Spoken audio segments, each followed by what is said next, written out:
Welcome to Democratic Television, a program of the Santa Clara County Democratic Party that brings insights, perspectives, and attitudes of our always thoughtful Democratic guests.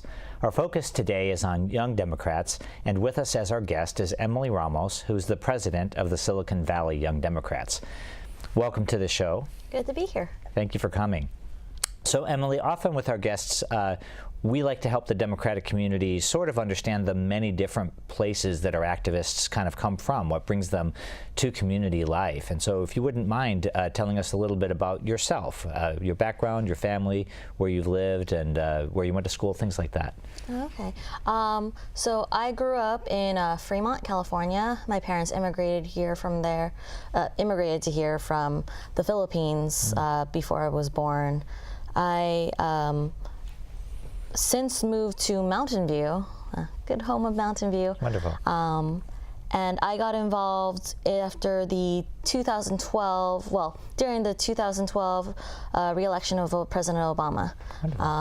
I came in to buy a snapback hat for my baby sister, an Obama snapback hat, and it turns out that the office I went to didn't sell gear, but they somehow roped me into doing a lot of phone calls. Wow, so you went in to buy a hat for your sister and you ended up being a volunteer for the campaign. Yeah, pretty much. Fabulous, very interesting.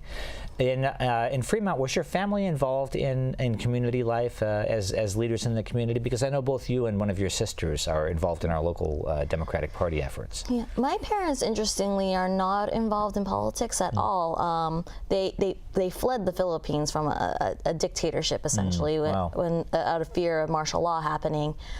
So when they came here, they didn't really view politics as a thing that they really wanted to go into. Yeah. My older sister was super interested in politics from the moment she was able to speak. I see. So it was always understood that politics was going to be her thing, and mine would be tech, my baby sister would be art, and then somehow I went to get an Obama snapback hat for my baby sister, and now they know both of us. Wow.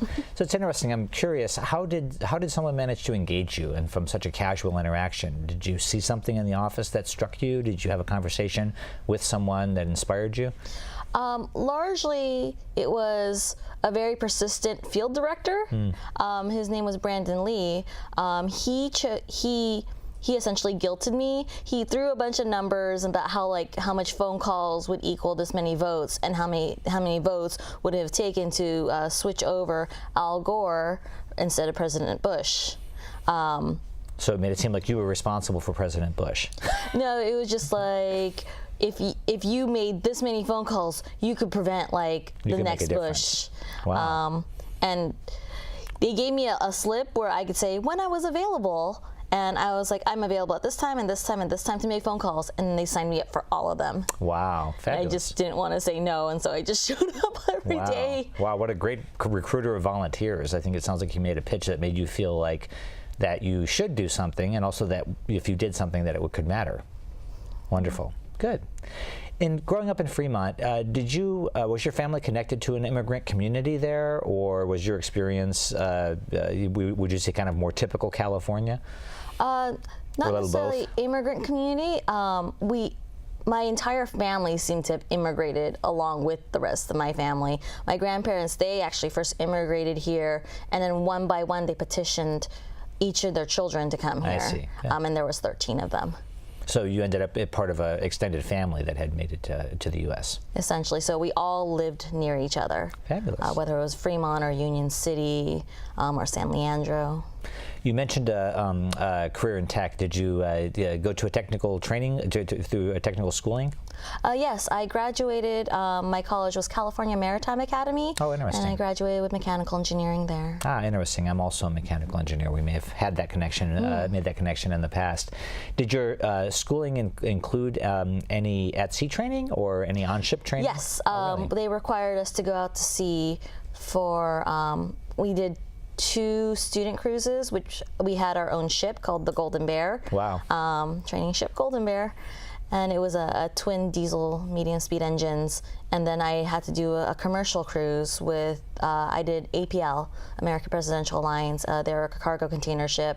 Wow. And I was on the APL China. Wow, interesting. They do kind of long hauls, don't they, when they go all over the world? 72 days. Wow. It was supposed to be 70, but then we had some issues in China. Wow, how interesting. Were there other women serving on the ship that you happened to take your cruise on? We had one communications officer for the first half, and then after that I was the only woman on the ship. Wow, how interesting. Wow, what an interesting experience.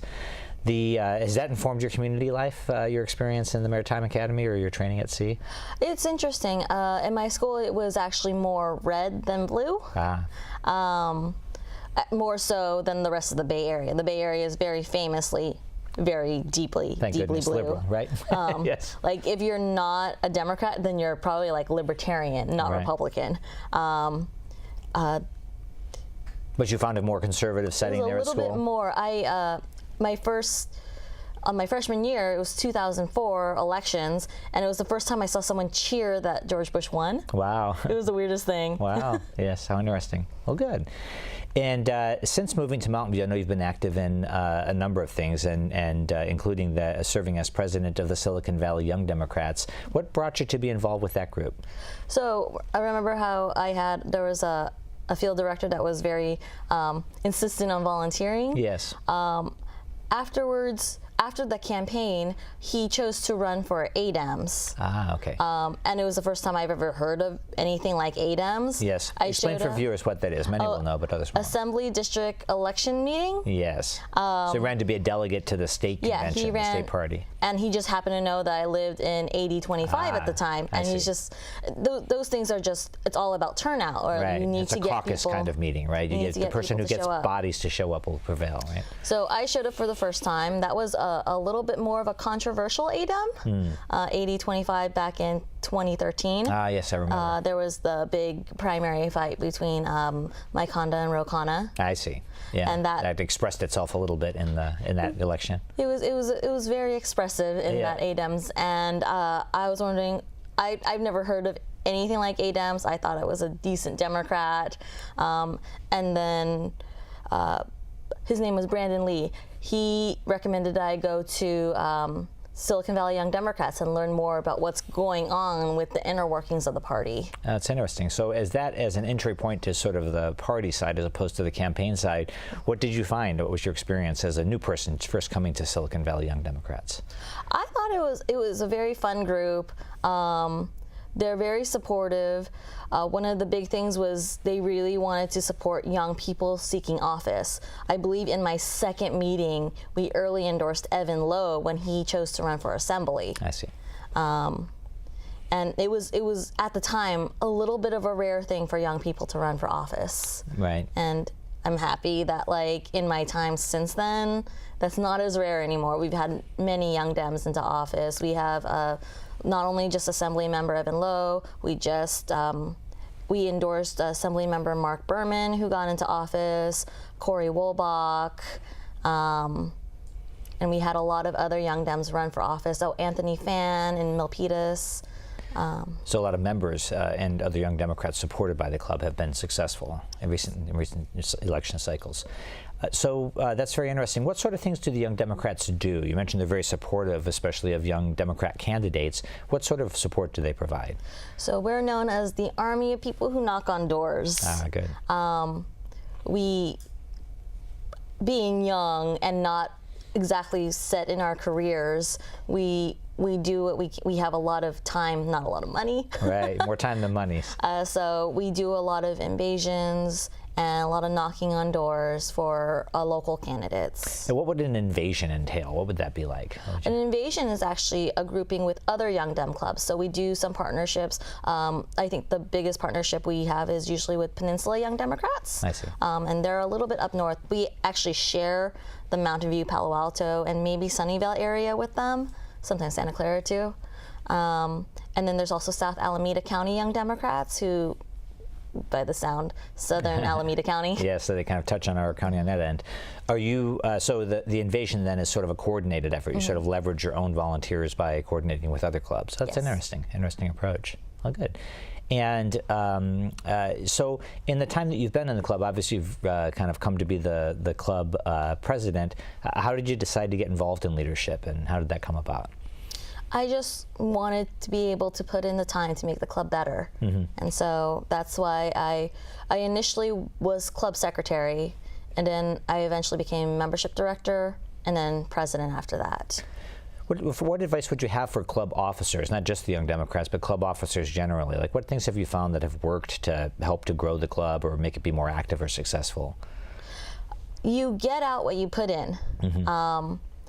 There's a lot of energy right now. It seems like a lot of energy happens after a presidential election, no matter what it was, because I joined after President Obama's re-election. It's a very common and there was a lot of energy, and now that we have this dumpster fire in Washington, D.C., there's a lot of energy now there. Right. You get what you put in, but it multiplies. So there's a lot of organizational work that is required for these clubs, and a lot of adherence to bylaws, a lot of adherence to rules and regulations. My advice is to know them, learn them, and reach out to people. And all these organizations are usually run by volunteers, so patience is a virtue. Right. Yes, you have to remember at all times that people aren't being paid for what they do. I think that's good advice, and generally it's helpful for club officers to sort of sort that out and understand the rules and make that work so that other people can volunteer and focus on the activities that they like to do. Well, we're on the subject of getting involved. How would a young person in the area get involved in the Silicon Valley Young Democrats? What would you suggest? Kind of attending an event or a meeting? So our meetings are open to pretty much anyone. You don't actually have to be a Young Democrat to show up in a meeting. You have to be a Young Democrat in order to vote on things, and you have to show up to about 3 meetings before you can vote. Well, 3 meetings including that current meeting, to be allowed to vote on things and pay your dues. I see. These are important. Yes. But all our meetings are open to the public. You don't actually have to be young. You could be older. Older, right? You have allies as well. Yes, you could be young at heart. We'll come back at the end of the show as well to do contact information. But if you wanted to find out about an event, where would someone look in the public? You would go to our website or our Facebook page. Okay, which is the website address? The website is svyd.org. svyd.org. So Silicon Valley Young Democrats, svyd.org. Fabulous. Wonderful. Well, it's been great talking to you so far in this conversation. We'll come back in the second half and continue our conversation about the Young Democrats and some of your other community involvement. So thank you very much, and we'll be ready to resume our conversation in just a moment. Thank you. Hello, my name is Jerry McNerney. I'm the newest elected member of the United States Congress from Northern California. I represent the 11th Congressional District. I got involved in politics because my son encouraged me to do so. I'd never thought about doing that before in my life. And here I am now in Congress helping to change the direction of our country. If you would like to get involved in your country, we need you, we need your help, the community needs you. Please contact your local Democratic Party at 408-445-9500 and help make a difference. Thank you. So we're back with our guest, Emily Ramos, the president of the Silicon Valley Young Democrats. Emily, I wanted to ask you a bit. I want you to represent the entire millennial generation for a moment. No, really seriously, speaking for yourself as a young person, what are some of the issues? We currently have the Trump administration in D.C., and that's been a cause of great concern among Democrats and among Americans generally. But are there things that you feel that millennials or that young Democrats are particularly worried about in the current environment? So, interestingly enough, this hasn't really changed. This issue has not changed that much with the new presidential administration. One of the largest issues that millennials need to deal with right now is housing in this area. We actually chose to vote on making this our issue of emphasis this year. I see. And where all our speakers are focused on that issue. Past speakers, we had Sue Russell from the League of Women Voters Housing Committee speak to our club about housing. One of our upcoming meetings will have Evan Ortiz from the Mountain View Tenants Coalition talking about rent stabilization. And that is the primary issue that a lot of members of our club and people of our generation are facing with the high housing costs, the lack of affordable housing, the lack of housing in general that makes essentially it naturally affordable. I'm sure the new administration doesn't help with the uncertainty of the federal grants and funding for affordable housing. So it sounds like that local young Democrats remain focused on the issues and challenges that young people in the area are facing in terms of the affordability of living in the area and things of that nature. Yes. Are there things, what sort of solutions do young Democrats advocate for in that realm? What kind of candidates are inspiring to them in terms of addressing the housing issue locally? So I like to think of it as the 3 levels of issue solving. There's the short term, medium term, long term. Short term, we are looking at rent stabilization, which was just recently put in place in Mountain View. Medium term is subsidized units, government affordable housing, and then a long-term solution is market supply. So those are the types of solutions we are looking at now. We haven't chose what we would emphasize more on. I believe that would come as a needed basis, whether there is we're partnering up with Catalyze Silicon Valley, or Catalyze SV, and they are pushing for more housing in the West San Jose, Santa Clara area. We are supporting a lot of, we are encouraging our members to go to planning commissions and speak in favor of housing, going to city council meetings and speaking in favor of housing. And that's largely where our advocacy is going. It sounds like it's a multi-pronged approach, Yes. Increasing the supply for the long-term solution and trying to address the immediate affordability problem as well for the benefit of young people. Those issues, I know, among Democrats can sometimes not be contentious, but people can have differing views. In some cases, developments that would create more housing get opposition either because people are concerned about the environment or the transportation and other infrastructure impact. How do you feel like those concerns should be balanced against the need for more housing and more affordable housing in the area? I feel that we are pushing largely for more housing. We have a lot of members that actually are focused on land use designations and land use, transportation planning, and seeing that as a whole, full synergy. Yeah, kind of a comprehensive solution that addresses all the different aspects of it. Yes. Yeah. And that's why we do focus on getting speakers that are experts in housing, because a lot of members, there are a lot of members that are really good experts at it, and then there are a lot of members who joined after what the heck happened in Washington, D.C., but they all know that housing is such a serious issue here, and the question is how to solve it. And quite honestly, not a lot of people have there are a lot of different solutions out there. There's no exact one super solution, and so we have to learn about all those solutions that are possible, what it comes down to, like what are the negatives for what are the impacts of those solutions, and then balance those out. I see. I know that you mentioned the rent stabilization in Mountain View, and that's a recent development. Yes. Did you have some personal involvement in that effort as a Mountain View resident? So